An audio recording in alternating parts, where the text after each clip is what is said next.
somber tune to start our Tuesday, October 5th. Welcome to the podcast. It's Eric, it's Alex. How are you? I'm good. How are you? Okay, a little tired. Didn't sleep great. But before the medication switch, if I didn't sleep great, like it would have been 50-50. I would have had to take off. So now I can at least power through this. You know, I've been obnoxiously busy today. There was at one point in my day where I was so busy and kind of everything was coming up all at once, and it started to give me like a tension headache, like right underneath my head, but at the top of my neck, like right where my neck and head meet to the left. I was just like, oh God, I need to do something about this. Luckily, it's gone away. Most of the stuff that made me really busy, I was able to kind of knock out and make sure I'm prepared for tomorrow. What's tomorrow? Nothing. I mean, tomorrow's just like an ordinary day. I am doing a QPR training tomorrow from 1 to 2, and it's my first one, so I have to have my Zoom stuff in order and the PowerPoint ready. And then I have a meeting right after that at 2, and then I was going to have something I had to do right after that at 3, but now I don't. So okay. My afternoon is just busy. Well, you're off the hook as usual for tomorrow, but also Thursday as well. I have a couple of guests lined up, and nice. Maybe we'll catch you on Friday. Yeah, what do you have going on tomorrow? Laura from Camp Courageous. Camp Courageous. They had a different name before, but they are once again doing their raffle to raise some money for what they do, and they're raffling off a treehouse stay at Oak Openings. Oh, nice! And they do this, I think, like twice a year. So I've had her on a couple of times, so I'll chat with her again. And the ghost behaviorist Chris Boris reached out to me because he has an event happening on October 30th. It's a pricey event, but I expect him to put on quite a show, and it'll be a good dinner at Mommy Bay. I'm going to see if he wants to hop on for a couple of minutes and preview that. Is he going to walk us through the Oliver House at any time? I mean, I'd love to do that. I'm guessing that's part of the dinner at the end of the month. Oh, I bet. So, before we dive into anything, and we have some new quotes, as another victim has shared some information in the Ken Leslie situation. But if that bores you, we're saving it till the very end. How come you won't indulge my wayfaring?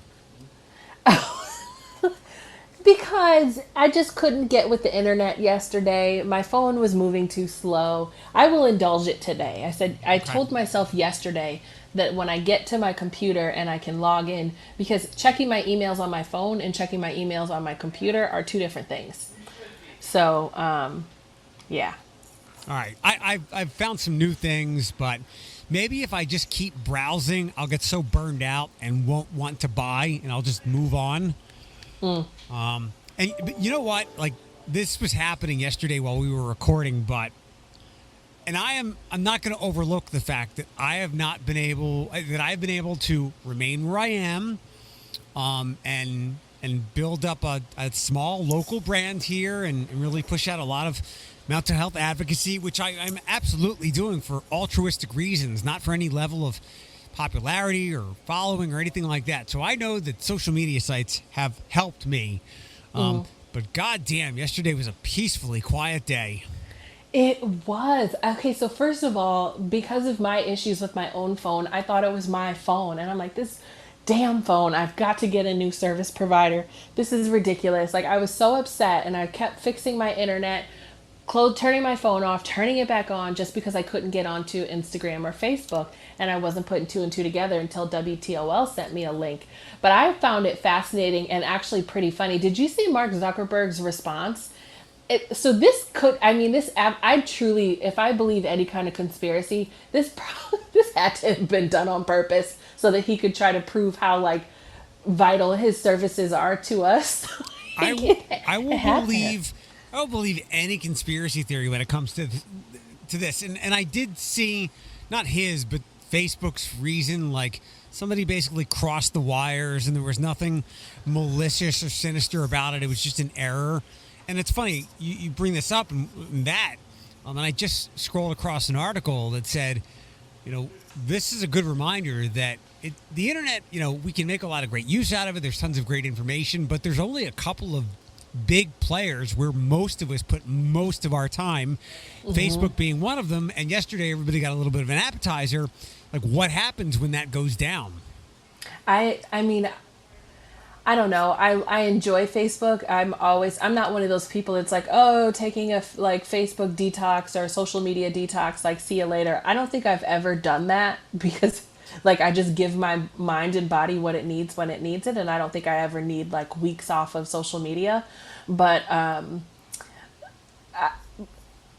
sometimes I don't think people notice how often they scroll, and like when they just have a minute or they just have like a free, they're taking time to themselves, they go right to Facebook just to see what everybody else is doing or what everybody else is talking about. They really do go to that for entertainment and communication. And without it, it's a lot. For everything. I know at times we've talked about how people do or don't get local news, but forget about like just going to the internet. People's go-to these days out of habit is going to Facebook. It has become an inescapable vortex, and that's really bad. And it's bad because it's addictive. They know it's addictive. They know they're giving you the dopamine hits, and you see what and from a business perspective, so many of us have put our businesses out there, and it's crushed radio, it's crushed billboards, it's crushed TV because you've taken all the advertising dollars away from these places because everyone has put their eyeballs on social media. That's where businesses go to advertise. And if it goes down, like there's a big problem. Like yesterday we lost, maybe, I only mean to joke about this lightly, but if anybody's mental health hit the real shitter yesterday, it was the Instagram influencers and models. Like their life is built on that house of cards, and it went down yesterday. The other thing that I was thinking about that didn't get as much attention is WhatsApp also went down. And that was when I traveled to Scotland. That was how I communicated with my friends and family in the States. And, before I met Thomas, I dated a guy that lived in Brazil and would travel between Brazil and Windsor here in Canada, which is how I met him. And that was how we communicated. And I'm sure there's plenty of people that use WhatsApp to communicate with their family in other countries. The world. So, yeah. It's like soccer. It's big everywhere but here. Yeah. That's why I know it was such a coup years ago when Facebook was buying WhatsApp. And that's when people really put up their antenna and concern that Facebook was collecting all these important pillars of the internet that were growing rapidly. Instagram, WhatsApp, so they had messaging and pictures, and they had everything. And again, we instinctively go, I'm just going to go online. I'm going to check the internet. No, most of the people saying that are going to Facebook. Yeah, that's exactly right. That they're going to Facebook. It really does. I remember though, because remember I didn't have access to Facebook for like 2 weeks in January. Yeah, you got locked out of your account. Yeah, the last time they had a gigantic nationally, worldwide glitch, it locked me out of my account and I didn't know how to get back in. And so I was stuck. I had to kind of go through the process of requesting, validating my information to prove I am who I am so I could get access to my account. And thank God I did, because I was just so sad about how many things were on how many pictures, how many things were on my Facebook page that I would have lost access to. Especially, and it was it was like 6 months out from losing my dad. So I was worried about all of the memories that would have popped up that I forgot about, that I would have missed. So, It really does make a huge difference. But at the same time, I'm also very proud of myself because it didn't make a difference to me yesterday. And maybe that was just the mood that I was in. We know that I went home for the day because I was just being lazy. And that's exactly what I did. I sat on my bed, watched On My Block, did my nails, and didn't even really notice that there was no Facebook. So, pat on the back to me, you losers. If it wasn't an important part of my job, I would be on it so much less. There's times when I'm off for a week, I'm like, oh, because you have to babysit the goddamn thing. Yeah. And Yeah. I'm like, I don't have to post anything. But then I think, you know what? If I don't post anything, the algorithm will forget about me, and then I'll have to build all that back up, rebuild that momentum the following week. It's overwhelming. It's overwhelming. I had lunch yesterday. I had lunch yesterday at Condado. You only went the one time for that preview night, right? When we went. And I've had it a couple times here. Jordan really likes Condado, and he'll go pick it up. And sometimes I buy, and he flies. And he gets a specific kind of taco. Like, he makes one that I find really good. I couldn't tell you what it is, so I wouldn't go there on my own, but I would with him. It's too expensive. $5 for one taco is laughable. It is very expensive. No, you're exactly right. You're exactly right. And that was the other thing. Like, sometimes we could not go unless I like agreed to it, because I'm just like, that's way too expensive. I can't do that. Yeah. At least at like the Chipotle's and the bowl places. And I made a bowl, and it was like 8 something. For the most part, like Core Life, where it's like $11, like you're getting a lot of food. Like, this thing was the size of like a microwave dinner plate. I remember before, because I went to Condado that one time, and it was great. I love the atmosphere, but it wasn't like all of that. Like, you know what I mean? It wasn't anything where I'm like, oh my God. And Jordan's like, nope, trust me, just try the taco that I normally get. And I said, okay. So I had him, order me one. And I remember he came back to work with one taco, and I was like, what am I going to do with this? Like, even at El Vaquero, I get, when I order tacos, it comes with 3 of them. And so I said, what am I going to do with this? And sure enough, it wasn't enough. But he's like, that taco alone was like $7. And I'm just like, that's insane. Yeah. Nobody ever eats one taco and like $4. Okay, 5 and yeah. All right. Well, I'm glad you agreed. I don't mean to slam them or anything. I know a lot of people like it and it's doing well, but they'll get their money, just not from us. Right. We've not talked about this because we weren't even friends the last time this person released music, but Adele has teased new music. I'm so excited. Okay. It sounds like this for those that don't know.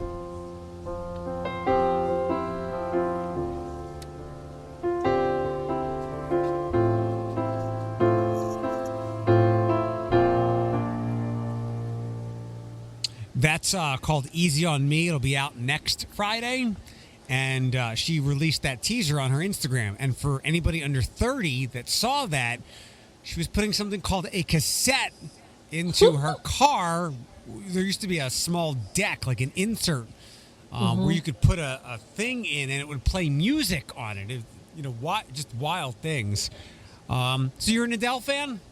I'm a huge Adele fan. I'm very excited for it. I have been an Adele fan since her 19 album came out, when she was 19. So, which I think Adele and I are the same age. So I was probably right around 18, maybe even younger. I'm so excited for it. I saw something yesterday that said Adele was gonna she was doing like a Beyonce and dropping a surprise album on us, but we were at least getting 1 week's notice. And I can't wait for that. Like, I usually do like set aside time to listen to her albums back to back. So I'm very excited. I remember Floyd and I talking about when she went through her divorce. I'm like, this is probably going to fast track any album because you're going through a divorce. The emotions are running high, and it never materialized. And I'm curious to see what direction this album goes in. Does she spend a lot of time reminiscing, lamenting her marriage with Simon Konecki, I believe his name was? Because it seemed tragic. Not acrimonious, but not on great terms either. And like, if I were him, I would vanish to an island where music doesn't get played, so I don't have to hear anything that she's written about him. Or maybe she'll take the high road and talk about her love life with LeBron's agent, Rich Paul, which still is a weird match to me. I don't think so. So I think I from what I remember about her marriage or her marriage ending, it was tumultuous, and I think what I read was that he had gotten a fair amount in alimony. Like he made out in that divorce, and I think that that's hard for somebody to, especially if you're a female and you're kind of self-made, to then have to give all of that away to somebody that probably wasn't the greatest to you in the first place. But I imagine her album is going to be a combination of a few things. I think it will have some remnants of her marriage and what she learned from that, but I think it will also have a lot to do with how she grew from that and the woman she is now. Because let's think, she also lost a ton of weight. I'm living for Adele. I've always lived for Adele though, but I live and breathe for who she's turning into and how much of I don't say this often, and for like many people, I think I share the same sentiments for Rihanna. Adele is a bad bitch, and I really do like how much she has grown, and it's not in the public, like it's not in your face, but when you see it, like when she came back to SNL, and I saw that kind of Adele, I said, oh my God, like, you know, when she was 19, she was wearing fabrics and dresses that you got from like furniture in the 70s. Like I wasn't a huge fan, but her evolution into who she is now, I'm loving it. And I think her album is probably going to have a lot to do with her evolution to like her right now. And I think that's pretty cool, excuse me, that she's with Rich Paul. I kind of got that vibe from her when she put up a picture of herself in a t-shirt or something that was like the Jamaican flag. She was going to some festival in London, and she had like her hair in braids, and I was like, Adele has some flavor. I mean, I always knew she had flavor based on how she like did her nails and things like that. I know that's difficult to say, but I like Adele, so I pay attention. She's got some flavor, and so it doesn't shock me that she's with like Rich Paul. I mean, I have only met him a couple times, but you know, LeBron is from Cleveland. Rich Paul has been in Cleveland many times. We have some friends that we share like a circle with. Doesn't shock me. He's a nice person. So, good for her. She has been transformational. And I don't think first album Adele would recognize No. this album of Adele. Like, I don't see that woman who was on stage who, I hate using this word, but there's no other word to use. She slayed us with her talent at that age and with her voice. And when you're 19, I thought you were like 39. That person wouldn't, I don't think that person would have been appealing to Rich Paul or vice versa. But again, there's nothing, we transform. And she was also 19 at that time, and now she's like 30 something, and we all change a lot in that time period. And I'm not giving her a hard time or anything like that, but transformational is what she's been. And I wonder if some people might feel some, there's a fine line between these words, jealousy, envy, because rich people often have the time and the money to get really good trainers and chefs to build that body that she has. And it's hard to dismiss that she's probably much more attractive and maybe even more healthy now than she was then. She is certainly a different person. I mean, I think that's just I think that's an honest thing to say. If I could like double down on that, like I probably am that person that's jealous and envious, because I think that if I had the energy to put in the amount of effort it would take me to transform myself like Adele, then I would, but I don't have that time and or energy. Or and money. You know that, or money. Oh, exactly. Or thank you. Most importantly, money. Like I don't have that. So I am one of those people that is jealous and envious. She has absolutely transformed, but I'm here for it. I do think she still slays though. And I think this time, like she slays all around, and she did before, but you're right. Like she came out of the gate and she admits that. I think that's in her music transformation as well, when she talks about how she's kind of grown. And I imagine that might be in some of the, music she's created in this album coming out. Like that's just honest. Like that's not, I don't think it's any kind of criticism, but yeah, like I mean, we said the same thing for like Khloe Kardashian and anybody really with money. Like we're not ugly. We're just broke. Like there's a difference. And, you know what I mean? And it's the time and Adele, she has gaps in between employment and in between her working on things. And because she has done well for herself, she has the ability to go 6, 7, 9 months without doing a thing but living, and taking care of her baby and living her life. So, In which fact, could also include 2 workouts a day and a private chef. I never thought I'd hear the phrase gaps in employment and Adele. Like, she's like, she said she can't take being a Target manager anymore, so she'll just fly on her own. I guess so. And you're not the person that will be envious and jealous and go, I can't listen to her music anymore. But for anybody that does, remember, you have Lizzo now. No. But Lizzo represents a different kind of person, because Lizzo is like, I slay, I'm a bad bitch, and I'm 325 pounds. Well, like, you know what I mean? That's my point. Like, That's your point, yeah. That's my point. And to my initial question, how do you feel about Adele?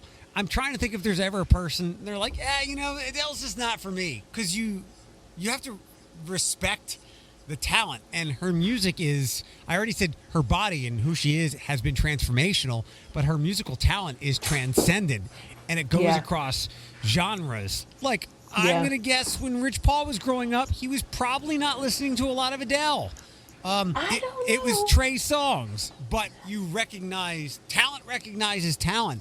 And again, like, her songs are not my favorite, but I certainly respect them and like them a lot. And she is almost genreless with the music that she creates, because it's just so good. Like, she is on another level of talent.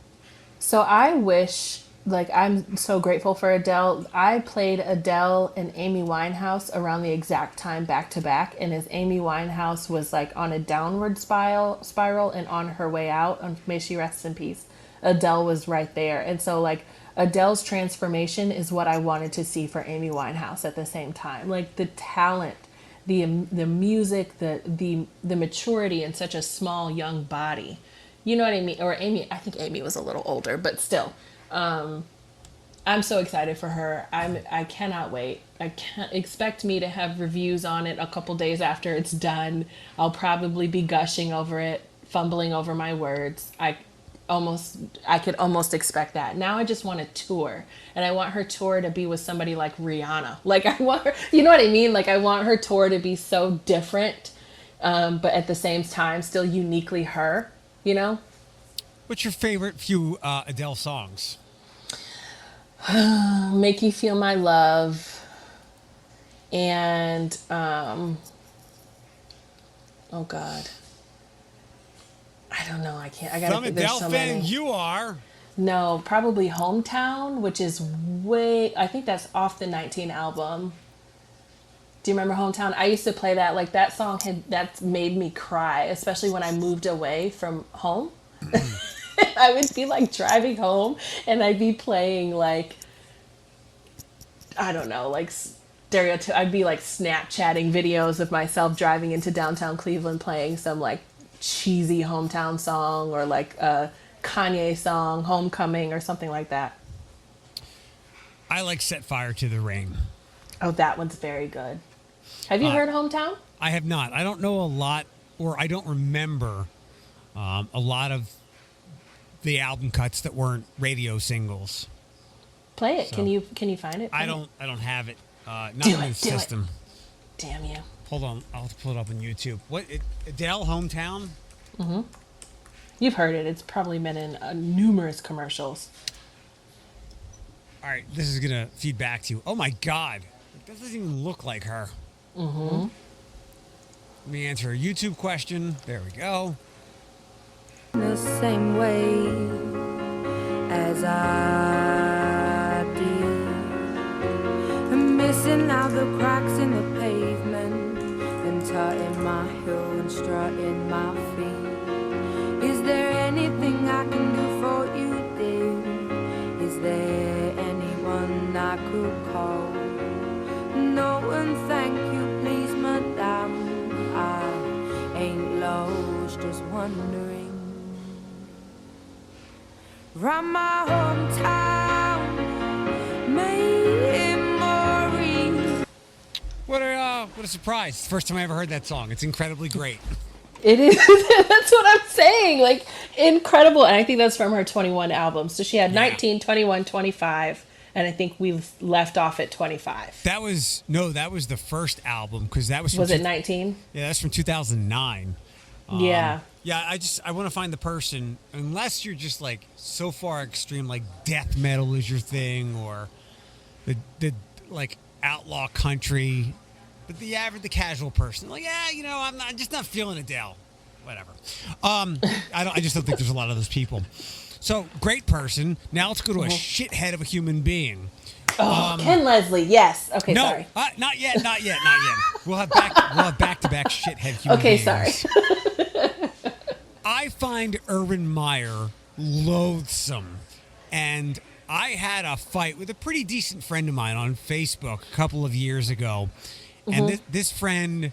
So I questioned Urban Meyer's health issues as some of the gates were crashing in on the Ohio State program for Urban Meyer having hired and continually employed this one assistant coach who was beating the shit out of his wife. Like Urban Meyer, the health problems. I remember that, yeah. Arose, and he rode off into the sunset. And the same thing happened when he was at Florida. Back in like 2010 or 11, like the NCAA or some people in charge were asking questions about ethics and morals of the program after obviously several championships and lots of wins. I'm not doubting that he's a very historic head coach. He's won at Bowling Green here, Utah, Florida, Ohio State. But it's crazy how he gets these health issues when people want to ask him some pretty hard questions. And the things that have gone on in his programs are pretty irrefutable. There was just a story within the last couple of weeks or so that added to the story of a couple of years ago with that coach, when I forget his name, what he was doing to his wife and just how ugly it was. My friend said, how dare you question his health How dare you question his health issues when you, as a mental health advocate, speak for something that many people can't really see? And I understand that, but there's a lot of smoke around Urban Meyer. And this doesn't even count for like some of the small things that some of his players over the years have done. Remember when Zeke Elliott grabbed the girl's tit? And that got videotaped. And I know he can't be responsible for 100 kids at all times. And I know that as a college football head coach, you have to win football games, and as long as you do that, most of your aggrievements will be overlooked.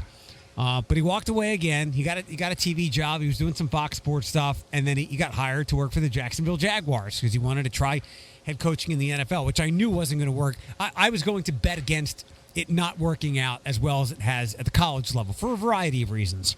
In the summertime, he hired this dude named Chris Doyle, who apparently was all kinds of racist as a strength coach, as a former strength coach at the University of Iowa. Like, you can look this guy up, and apparently he got run out of Iowa because he just treated the black kids differently and said some pretty awful things. But Urban hired him, and then there was a backlash, and then he had to get rid of him. The latest is, if you didn't see this, so they played Thursday night, they lost. The next night, I think it was a game in Cincinnati, but he went to Columbus, I believe, where he owns a restaurant, and he was drinking, and he didn't go with the team back to Jacksonville, and he appeared to, there was a girl, a college girl dancing in front of him, and he appeared to, like, bring her closer to him. It's all kinds of, he had an apology, and he said how painful it was for his family. Like, this is so bad, and so much hubris on so many levels. Like, this is another case of someone never being told no and never facing consequences. You're a 57-year-old guy. You have one of 32 jobs on earth. You get to work for a billionaire and like a $20 billion industry in the NFL. And I know he's had to tell kids in his program before, there's always somebody ready to pull out their camera for you. Yeah. So you got to be careful. I don't care how much he had to drink, how buzzed he was at this thing on Friday night or whatever. to live the life he's lived and not know that somebody was going to whip out their phone as people were already taking pictures with him. And if he were smart, much like when we went to the Toll House, his restaurant should have a no phones rule that is heavily enforced. And to be quite honest, I'm guessing he probably has some kind of agreement with his wife where he is allowed to stray because of like some Tony Soprano, Carmelo Soprano type thing. And because the apology to his family seemed more disingenuous than the apology to being caught doing this and the distraction for the team that he said it was. But he is a loathsome human being, and I hope he goes down in flames. And if I were the Jaguars owner, after what he's been connected to in the past, the hubris of hiring that Iowa coach in the social media era where we always dig up stuff, and then this, I'd fire him right now. Like, this isn't Jacksonville State where things are off the radar. Like, you're in the NFL, and if his owner won't fire him, some other owners should call that owner and go, if anything like this happens again, and I'm guessing something will, like, there's going to be some serious repercussions, and that's my rant on a terrible human being that is Urban Meyer. So we know, all of our listeners know, you know, there's not a whole lot that I can like go toe to toe with you on when it comes to sports or just like keep up with. But I do know Urban Meyer, and Urban Meyer has the privilege of being like one of the most well-known coaches in all of sports in the U.S. Like, right? So he has the privilege of his name being recognized in almost all households, no matter who you are. Like, you can be, you know, an artist that's been an artist your entire life and raised artistic kids that could give a shit about sports, and you know the name Urban Meyer. So I agree with you. Like, when you are that caliber of person, I just text you an image. Like, this is the kind of face I make anytime I hear something like this. And I'm going to like pat myself on the back. There's not like a whole lot of, we don't, you know, being a black woman, being a black person, like, we are raised from literally birth with a couple of things that we are just raised with, born with. It's in our DNA. It's like drilled into our heads. Be better, do better, always watch yourself. You have to be better than everyone. You have to do better than everyone, and always watch yourself. And don't do any dumb shit. This is one of those things that you're right. He was probably never told no. He was probably never had that conversation that you have to be better than the rest at all times. You can't afford these things. You have to have even the people around you have to hold you to the same standard because they don't want to see you making mistakes. So if you do get a little tipsy, you have somebody around you that's going to be like, okay, no, don't do that. You know what I mean? You're right. He seems like an individual that has never been told no, that has probably been able to do whatever he wants, however he wants, move from college football to NFL to television and back and forth and back and forth. And at some point, like, he is going to fall if he's doing those things recklessly. I remember the situation with his assistant coach and his wife and the abuse in Urban Meyer. There was sounds like there was credible kind of evidence that he was just kind of burying it, or he was looking past it for the sake of the football program. I remember that. So I remember all of those things. So you're absolutely right. That's about all I know about Urban Meyer. I mean, I know that he has a good record. And I know why he's sought after, if that makes any sense. And he is talented, but at the same time, you can't be dumb and talented, because inevitably you're going to end up, you know, how many, you know, dumb and talented people do we know that eventually fall? Like, I can't think of any off the top of my head, but I don't know, Josh Gordon with the Browns, didn't he get in trouble for weed all the time? He's got addiction issues. Mm-hmm. But this Urban Meyer stuff flies in college, where you could be insulated by, you know, the tribe that is Ohio State and Columbus, not in the NFL. Have you seen the video? No, I don't know. I have not. I'm going to send you a screenshot. Okay. Like, and again, this goes to your point of privilege and my point of never being... God. Oh, God. That is terrible. Yeah. That's terrible. But I think that goes to college sports in general. Like, there's something about college sports and their ability all across the board, like not just football, but their ability to cover things up for the sake of the school compared to like the NFL, the NBA, the NFL, WNBA. Like I'm trying to think of the professional level sports. I mean, and then you get to the Olympics and then it's a shit show. But there's something about acceptable behavior in college sports, or the ability to kind of cover something up in college sports compared to professional sports. And even I know that. And I don't understand the craze. Like I don't understand what's the sanity about that, you know? You're right, because the professional sports are far more of a monitored business. And most of the people that are your fans are your average people. Whereas when it comes to colleges and universities, you're often protected by rich people who endow the university. So those people who make donations to the university, alumni of all kinds, they kind of close rank and use their money and clout to quiet situations. Or the university, like everybody just close ranks. If it's not the alumni who want to, you know, pack stadiums and have winning football teams and go to bowls, it's people who are administrating the university, as we've seen repeatedly, like, find me a good university that is actually good at ending sexual assaults on campus. We never read that story like, this is the model university for how to fight sexual assaults on campus. It's usually like, this is where sexual assaults happen all the time at another university that's turned a blind eye to it. So they can be really insular and protect themselves really well. His shit right now is not going to fly in the NFL, and I want him to go down in flames because he seems like a terrible person.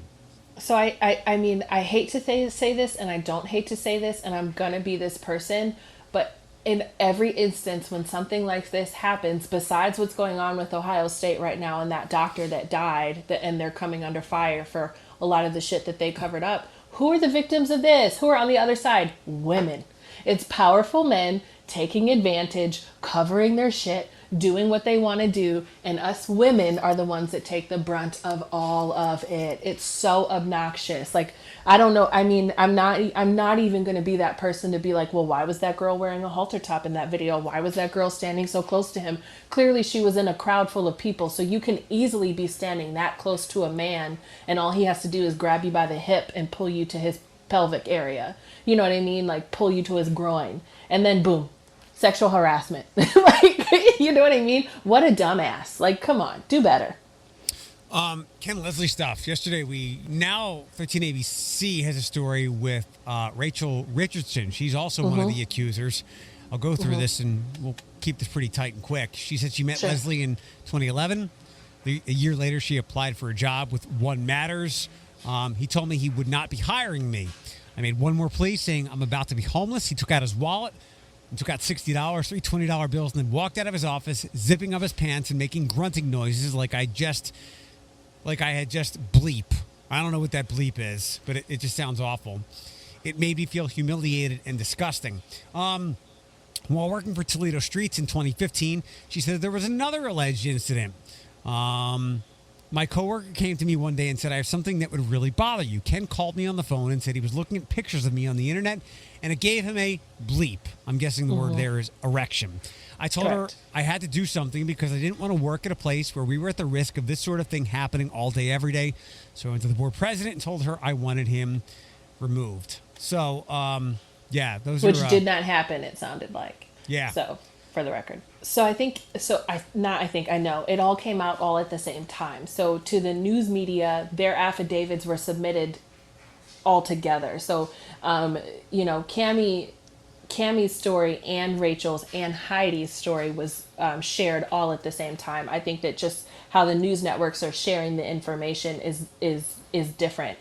I will say though, it really does depend on the person for like what acts I guess are more egregious than others. I think in the case of Cammie's interaction with him, it was the fact that he didn't stop when she asked him to stop. So it was I'm made to feel extremely uncomfortable. And I think one of the things you have to think about, and I'm speaking from a woman's perspective, if you're interacting with a man who is arrogant enough to speak about your looks in a professional setting, you have no idea what he's willing to do next. And you have to think about those things. So if you are with a man and I'm speaking about this from personal experience, like that somebody that's already addressing you and your looks, and you may be privately with one another, like you have to be concerned. What if they get up and walk over to me? What if they try to touch me? This is still a man, and there is power that men have over women's physical bodies. Like it just is what it is, and that enough is traumatizing. Like even if it is somebody just using their words in an inappropriate manner, by what they may feel is a compliment to you, and that happens all the time. Like when you're being catcalled and you respond, and you're like, you keep going, and then men get offended and they're like, well then forget you, bitch, or calling you all sorts of things, which happens all the time. But if you're confident enough to catcall me, I don't know what you would be willing. Like, what if I responded to you and said thank you? Then you may start walking behind me and following me. How do I know you're not going to follow me to my car? Those are all sorts of things that go through our heads in a split second, and then you have trauma, and then boom, here comes the trauma. So I get what she was saying, like, and it's still inappropriate behavior because you're supposed to be professional. And in Rachel Richardson's case, she did state that he was acting out as if she had just provided some sort of oral act, like a prostitute would on the street, and because he handed her money, and it was like the minute he felt some sort of power because she said, I'm on the verge of homelessness, and she seemed helpless. It was like, oh, all right, I can help you. And I won't speak for this man at all, but it's just, I can understand how icky and powerless and frozen these ladies must have felt. And, I would encourage you to also read the affidavit from Heidi, because I think that is, again, the nail in the coffin. All of this behavior is terrible. And allegedly there are more women that have come out and felt comfortable enough to reach out to them based on his behavior towards them. And even in my conversations about this with individuals in the community, because professionally, we had to talk about this at work, saying, just heads up, this organization is having a difficult time. So please be aware of that with how you approach them and interact with them in the community. The money out was it was dehumanizing. And there's not many words I can think of that would, I don't know if I would call Urban Meyer dehumanizing. I mean, I'm sure he is in some ways, but I think he's just loathsome.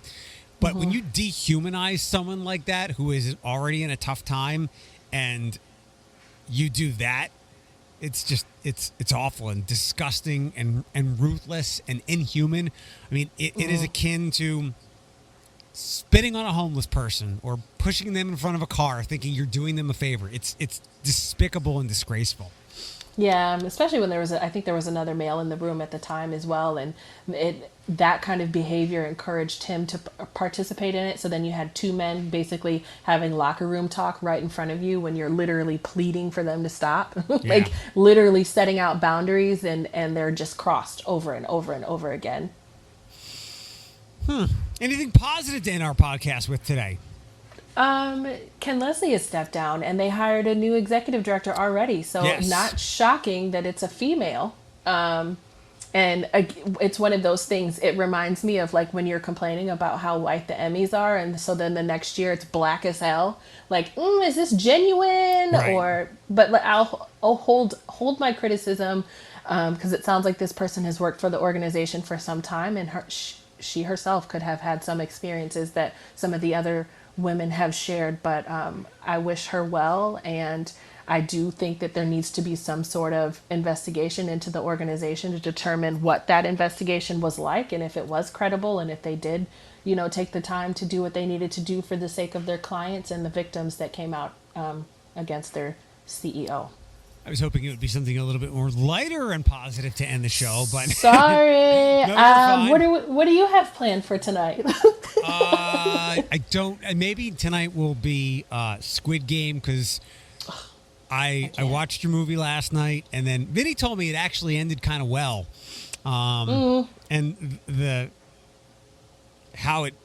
I hate saying the twist, because that's just the plot, but it sounded like a rather fascinating and thought-provoking ending. I was just not, I didn't see the trailer, and I thought all these great actors would be in there, not just their voices, and to follow Jake Gyllenhaal for 90 minutes in a chair is not what I wanted to do with my Monday night. I had a hard time watching the veins pop out on his forehead and his neck because he was so upset. So did you watch the end? No, Vinny told me how it ended though, and I think that's a very appropriate ending. It wasn't shocking for me. Like I picked up on it right away. I was like, okay, so clearly he's been demoted. Now there's a court case happening. As soon as his partner was like, hey, I'm scared, like I'm worried about what they're going to say, I was like, oh, he shot a black kid. Like, oh God, here we go.